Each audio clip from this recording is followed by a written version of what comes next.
आज हम मनुस्मृति और विश्वेश्वर स्मृति, इसमें जो व्यवहार विषयक जो विवेचन मिलता है, वर्णन मिलता है, उसका संक्षिप्त परिचय प्राप्त करेंगे। कि इसके लिए सबसे पहले तो ये जानना आवश्यक है कि व्यवहार क्या है। कि व्यवहार का तात्पर्य है कि एक ही विषय में जब दो पक्षों में विवाद हो जाए तो दोनों पक्षों में विवाद होने पर निर्णय तथा उसके लिए प्रयुक्त जो प्रक्रिया है वो प्रक्रिया ही व्यवहार है। व्यवहार शब्द वी उपसर्ग पूर्वक अव प्लस हार के संयोग से बना है। वी का अर्थ है विभिन्न, अव का अर्थ है संशय और हार जो है उसका अर्थ है निराकरण करना। इस प्रकार संकुचित अर्थ में हम देखें तो जो व्यवहार शब्द है उस व्यवहार शब्द का तात्पर्य विभिन्न संशयों के निराकरण से है। व्यवहार की परिभाषा स्मृतिकारों टीकाकारों ने जो है अपने अपने अनुसार दी है, तो वो उनकी जो व्याख्या है, जो उसकी परिभाषा दी है, उसके अनुसार सभा स्थल, वादी प्रतिवादी, निर्णायक, निर्णय, न्याय प्रमाण आदि जो विषय हैं, इन सभी विषयों का समावेश जो है वो व्यवहार के अंतर्गत आता है।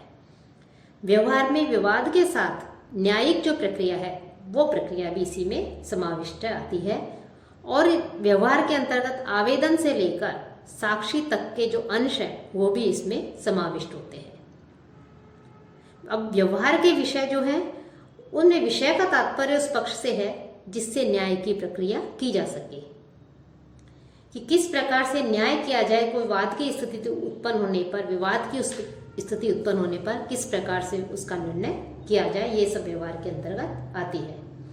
कि जब स्मृतियों में जो व्यवस्था बताई गई है, आचार की जो व्यवस्था बताई गई है, धर्म के पालन की जो व्यवस्था बताई गई है, जो नियम कर्तव्य बताए हैं, विधि निषेध बताए गए हैं, तो उस स्मृतियों की आचार और उसकी जो परंपरा है, उस परंपरा के विरुद्ध दूसरों के द्वारा पीड़ित कोई व्यक्ति राजा को निवेदन करता है, आवेदन करता है, तो वह व्यवहार का विषय होता है। अर्थात विवाद का प्रारंभ वादी की ओर से होता है। राजा या राज्य किसी को विवाद प्रस्तुत करने के लिए बाध्य नहीं कर सकते। मनु ने स्पष्ट रूप से कहा है कि राजा या राजपुरुष स्वयं विवाद को उत्पन्न न करे और दूसरे यदि कोई लेकर के आता है तो दूसरों से लाए हुए विवाद जो है उस विवाद की उपेक्षा न करे। व्यवहार के विषय कई प्रकार के हो सकते हैं। इसके विषय में भी जो है हमें बहुत से मतभेद मिलते हैं। तो उन विषयों की जो है एक लंबी सूची है, लेकिन सामान्य रूप से जो व्यवहार है उस व्यवहार के जो है 4 अंग बताए गए हैं और उन जो 4 अंग हैं उन चारों अंगों के अनुसार ही जो है उसका क्रियान्वयन किया जाता है। व्यवहार जो है उसके अंतर्गत आते हैं और उनका जो है वो क्रियान्वयन होता है। अब विश्वेश्वर स्मृति में भी प्रसंगवश जो व्यवहार है उस व्यवहार का भी सामान्य रूप में हमें वर्णन मिलता है।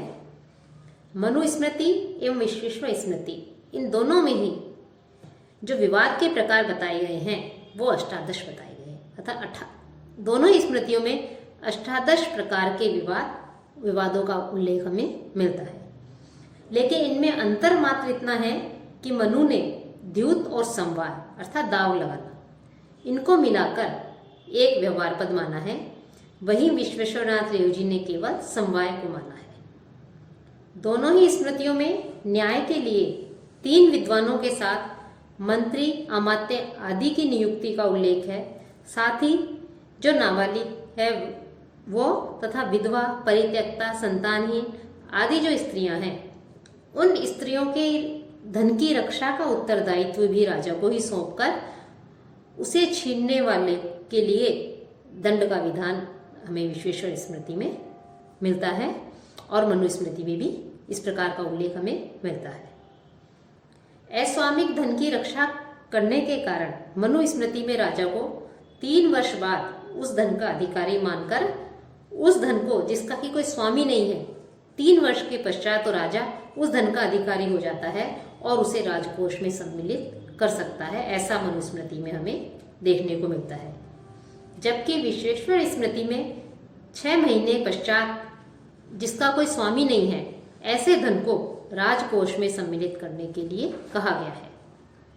और जो निधि है, उस निधि में से आधा हिस्सा राजा को और आधा पाने वाले को देने का भी उल्लेख विश्वेश्वर स्मृति में मिलता है, जबकि मनु स्मृति में आधा हिस्सा राजा को व आधा ब्राह्मण को देने के लिए कहा है। चोरों के द्वारा चुराए गए धन को मनु ने सभी वर्णों को देने के लिए कहा है। वहीं विश्वेश्वर स्मृति में श्री रेव जी ने परीक्षा कर स्वामी को वह धन देने के लिए कहा है। मनु स्मृति में ऋण देने वाले को प्रमाणों से सिद्ध करने पर कर्ज दिलवाने की व्यवस्था बताई है।